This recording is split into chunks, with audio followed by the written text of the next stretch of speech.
Hello Home Slices, it's Kiera with Home Slice Adulting, coming to you with my review for Season 7, Episode 7 of Love and Hip Hop New York. I'm gonna, do a little confession here. I am a little bit over everyone on Love and Hip Hop New York. I think because I'm not necessarily invested in what happens to these characters. But you know what? I'm gonna keep reviewing it because I'm committed. But let's get started with Yandy, Erica, and Neffa. Now, I am so over the whole baby mama drama thing. It's very childish. I feel like it makes a lot of people look bad, and not just the women who, are on the show. But whatever. Erica still claims that the apartment is in her name, which technically it is, we find out, later. Neffa is ready, but, Erica wants Neffa to mind her business, and Erica says, is trying to figure out when Neffa, climbed onto the Yandy train because she used to be, sister-in-laws with Erica. So, whatever. Yandy says that she doesn't have an issue with Erica, but Erica is like, nobody changes the locks on somebody that they don't have an issue with, which I kind of agree with Erica on that. But anyways, Yandy, like I said, admits that the lease was in Erica's name along with Mendeecees, but she says since Erica wants to claim that she was more to Mendeecees than she actually was, she had to be taught a lesson, which I think is very petty and vindictive. But anyways, Erica claims that Mendeecees is hitting her up from jail, asking for pictures and videos and all that type of stuff. And she's like, if Yandy, if Yandy would handle her business and be putting it down right, he wouldn't be calling me, asking me for pictures and whatever. And I'm like, the man is in jail. Nobody's putting it down. What are you talking about? Anyways, I can't. Okay. Yandy, again plays the trump card and pulls out a picture of them getting married, and that's, always her end all be all. We're married. Here you go. But next in this saga, we see Mendeecees and Erica, and Mendeecees calls Erica from the jail, mad about what's going on. Erica says she had the locks changed back because the apartment is in her name. Mendeecees hear that she's been disrespectful to Yandy and wants Erica to leave it alone. He's like, she changed the locks, just leave them changed. You don't even live there. And she's like, Erica is trying to make it seem like she and Mendeecees had that apartment together while they were together, but let Yandy tell it. Yandy and Mendeecees allowed her to put that apartment in her name so that she could get off of her mama's couch. So that's something that, I don't understand what's going on there. But anyways, Mendeecees is a lot more impartial than I thought that he would be, which is kind of cool. I mean, when you are a real person in somebody's life, not a yes man or anything, like you don't just put up with anything from anybody. You tell people when they are wrong. And so when Erica brought up the part about Yandy saying that Asim was a break baby or a one night stand or whatever she claims that Yandy said, Mendeecees wasn't happy with that and said that he would look into it. Mendeecees says that Erica is the problem and that she needs to chill out. And I only think Erica is a problem. I think as much as I want to be on Yandy's side, I think Yandy is the problem. Yeah. So later on, we see Kimbella, Yandy, and Juju on that beat at Juju's photo shoot. And Yandy talks about the baby mama drama and changing the locks on Erica. So they're all talking and kikiing about that. But Yandy reveals in a very roundabout way that she's not technically married to Mendeecees because of the legal and financial implications that she would be responsible for if they actually legally got married, and that she just didn't want to be financially responsible for, like she said, a crime that she didn't commit. And I 100% understand that, and I wouldn't want to be legally responsible for that. But to go through the motions as if you guys are actually legally married, and to throw into his baby mama's face that you all are married without, it actually being official and being put on paper, don't you know, throw that around or feel like you can throw around a marriage that isn't even really official. So, you know, this is the kind of stuff that makes me not, you know, be on Yandy's side about it so much anymore. But I guess we'll talk about Bianca and Drewski next. So Bianca pops up at a radio station, whatever radio station DJ Drewski works at, and she's mad about the way Sky approached her after her show. So Drewski says that he actually wants respect for him and for Sky in the confessionals, but he seems to be a lot nicer and like not as forceful, not as aggressive, not as assertive in real life with Bianca, and Bianca's very mad about it. He says that Bianca should take responsibility for what she did, which she did try to break them up. I mean, but Bianca doesn't want to do that because she's not grown up enough, and doesn't want to take responsibility for the reason why Sky would be up in her face about some stuff, but whatever. But Drewski makes it clear that he led her on, and he also makes it clear that they're no longer working together anymore. Any business that they had with that record is over with, and he doesn't want, you know, anything to do with her really. And I think it was a good move on his part. But now Bianca gets emotional, and I think she got really upset because Drewski could actually help advance her career by like playing her music on the radio and stuff. And she should be mad at herself for ruining that relationship. Idiot.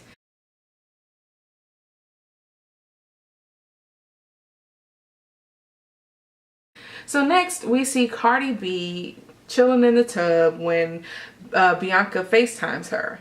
And so she tells her about the incident that happened with Sky and Drewski, and Bianca says, you know, Sky isn't smart enough to figure out where we are. How did she know?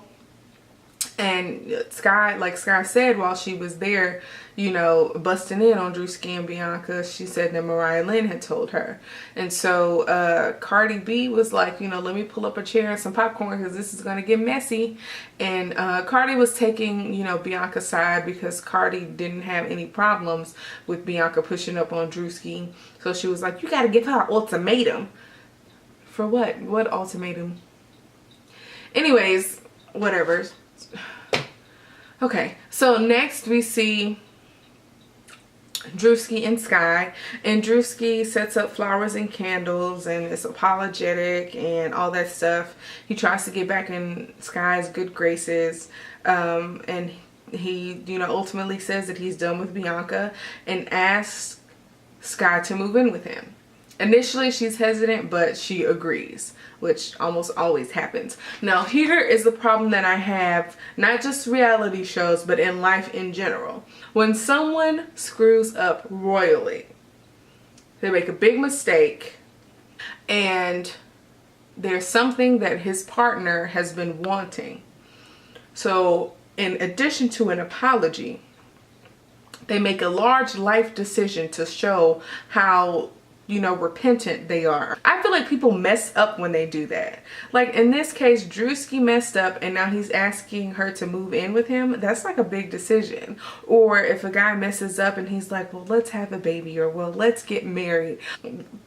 Terrible things happen when you rush into something because, you know, it's an apology. But next we'll talk about Rich, Cisco and Ashley. Rich is at his restaurant interning Ashley, starting at the bottom washing dishes. I think that's smart. Cisco is talking about Mariah Lynn. Yeah, he comes in and talks to Rich about reconnecting with her and possibly wanting to work with her. And apparently there's such a thing as honor amongst, you know, the Creep Squad members. Mariah Lynn definitely drove a wedge between Cisco and Rich Dollaz. But Cisco has a more forgiving heart and is more, I guess, business minded. And I guess he feels like since there's no paperwork and there's nothing official about him and Mariah Lynn working together, he doesn't have to talk to DJ Self about it. Knowing that DJ Self is trying to sign Mariah Lynn.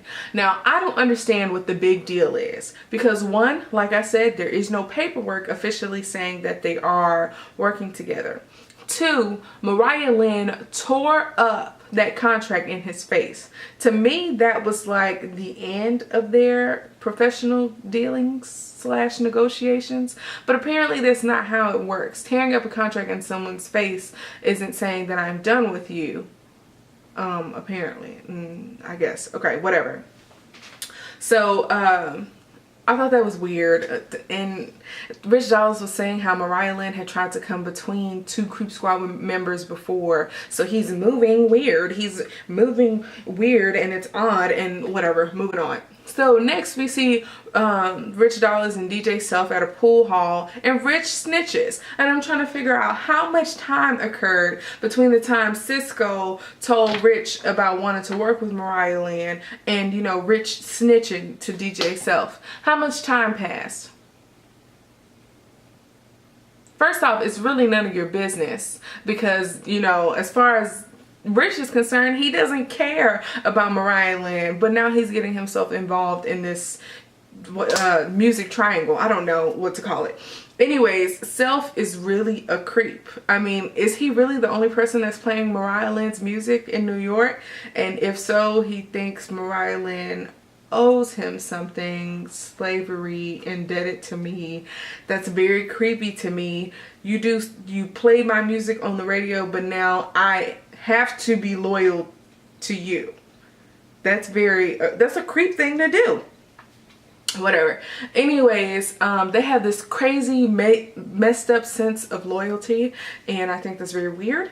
But he thinks that both Sisqó and Mariah Lynn are wrong. Like, how can Mariah Lynn do this to me? She knows that I'm the only DJ that plays her record. She's indebted to me. And then he's on Sisqó, like, Sisqó, you and I are friends. How dare you go behind my back and talk to an artist that hasn't even been signed to me yet? Anyways, like I said, she tore up the contract in your face. I don't know. Okay, so here we have we have Sisqó walking up to the building, whatever building it is that the radio station Power 105.1 is, and Self hears about a interview that Sisqó is supposed to be doing on the radio, and Self cancels it and, you know, doesn't allow Sisqó in the building. And it's petty and it's messed up.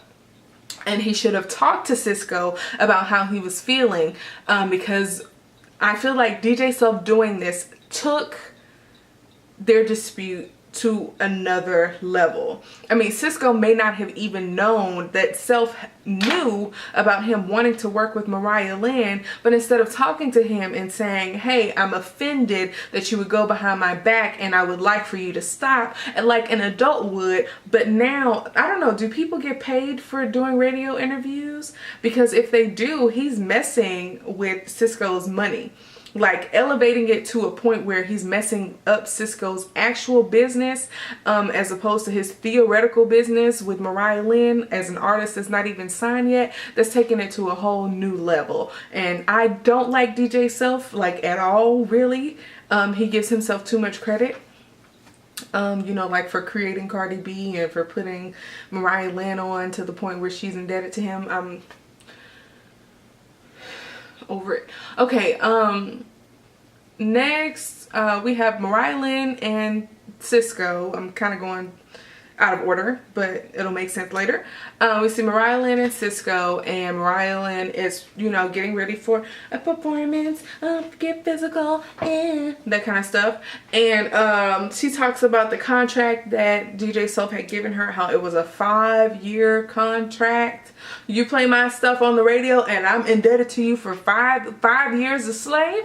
I don't think so. What's wrong with him? Anyways, Self is tripping. That was over the top. Now, Sisqó claims that DJ Self has never managed anyone before, which sounds about right. Yeah, apparently Sisqó had, I actually don't know what Sisqó does in the music industry. I don't know.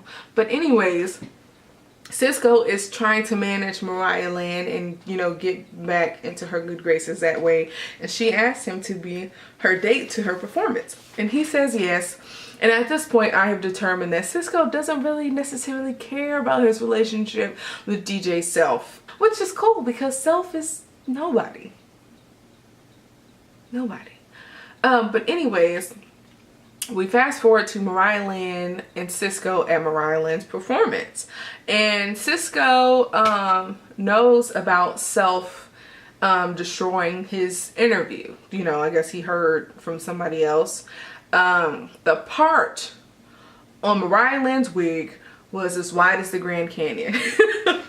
Parts are supposed to be like thin. But hers was like you could stick a finger in her part. It was huge. Anyways, Cisco wants to be considered before she takes an offer from anyone. And I think that was his point, was that he hadn't actually made a move. He didn't give Mariah Lynn a contract. He just wanted to be considered when she made her decision about how she wanted to be managed or produced, whatever he was trying to do for her. And I think that's why Cisco felt like he didn't have to talk to Self about it, because there was nothing set in stone. And Self shouldn't be mad because him and Mariah Lynn don't have anything set in stone. Bianca shows up and she keeps using the word ops. What is she talking about? Ops? Like an operative? A spy? A snitch? We don't use that word here, so I'm assuming that's what she meant. But Bianca shows up and she's mad that Mariah Lynn snitching cost her relationship with Drewski. Now, Bianca should just be mad at herself. Being a hoe is what ruined her relationship with Drewski.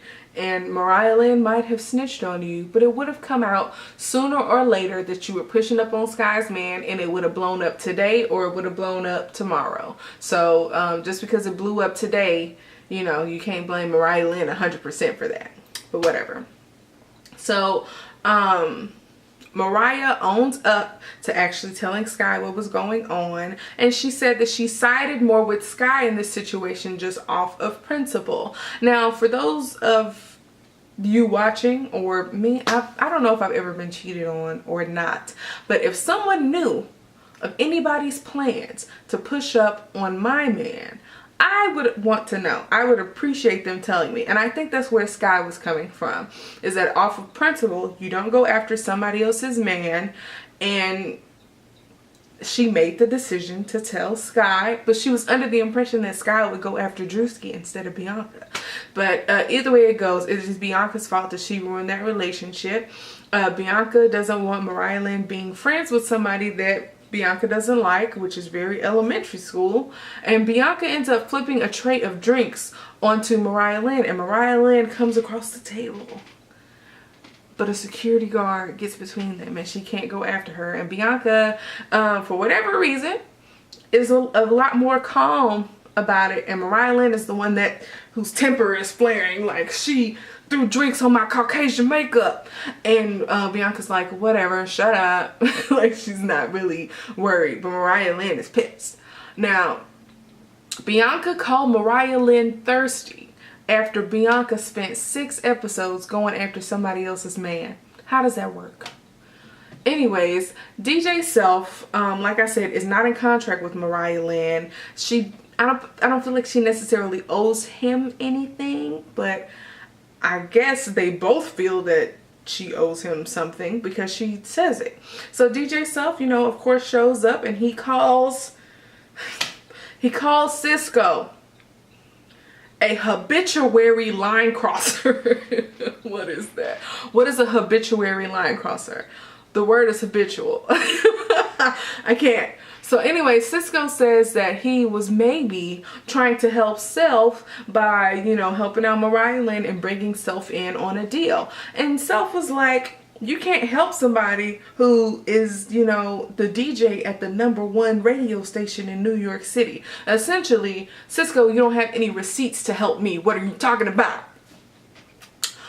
Anyways, Mariah Lynn comes over and basically like flips the script. Now Cisco, I guess he felt like since he had reconnected with Mariah Lynn for like 2 days that she would take up for Cisco, but Mariah Lynn lets us and Cisco know that her loyalty is with DJ Self because he's been her day one and he's been the only one playing her records on the radio. Now I feel like the tune that she's singing now is not the same tune that she was singing to Cisco when she was talking about that slavery contract that DJ Self had given her. So I was actually surprised by her response to Cisco, and Cisco was like, you know, keep it real, tell him that you are considering me as management because the contract that he gave you was not up to par and it was slavery.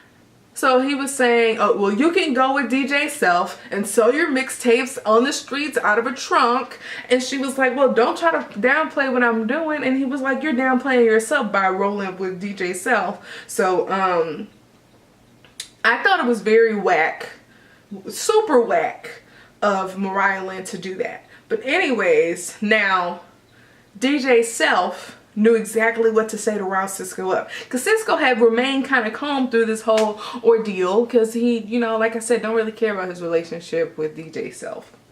But when DJ Self said that I am the new leader of the Creep Squad, you have been kicked out, that's when Cisco got pissed off, and several you know, security officers, security guards had to come and basically pin him down. Cisco was trying real hard to get at DJ Self, and he was very mad about that. How you gonna kick me out of a group I started? How are you gonna be the leader of anything? DJ Self looked like he don't know how to be a leader.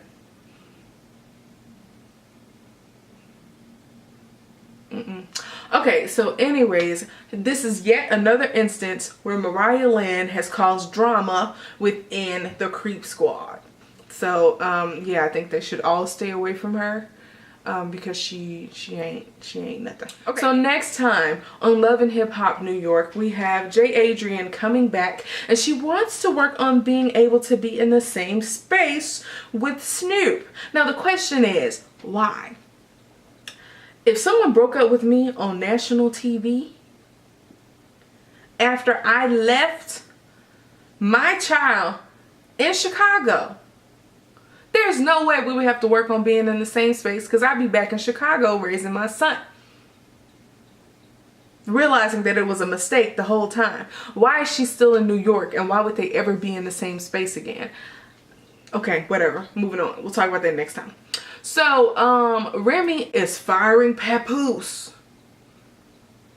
Y'all know that song? You used to love me so when your life was low. When nobody wanted to mess with Remy, Papoose was there.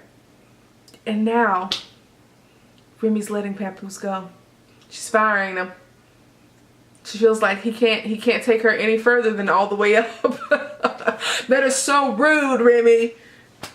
I want to see how that goes, because we haven't seen her for like 5 episodes. Okay, next we see the Creep Squad having a family meeting, and Peter Gunz initially tries to keep the peace, but Cisco must have said something to piss Peter Gunz off, because he was ready to come across that table. And now Cisco has apparently burned his bridges with all of the other members of the Creep Squad, and it's Cisco's fault. I'm sorry. So that is it, you guys. Like I said, I'm kind of ready for this show to be over. I feel like we're only halfway done, and I want to apologize for being so late with all of my reviews. It's just when you're spending time with your family, that's really all you want to do. So yeah, thank you guys for watching. I'm going to do my best to keep up with everything, because I do have another vacation coming up where I won't be able to do videos. So I'm going to try to stay as on top of it as I can until, you know, my schedule gets back to normal. We get back in the groove. So Merry belated Christmas, y'all, and peace out.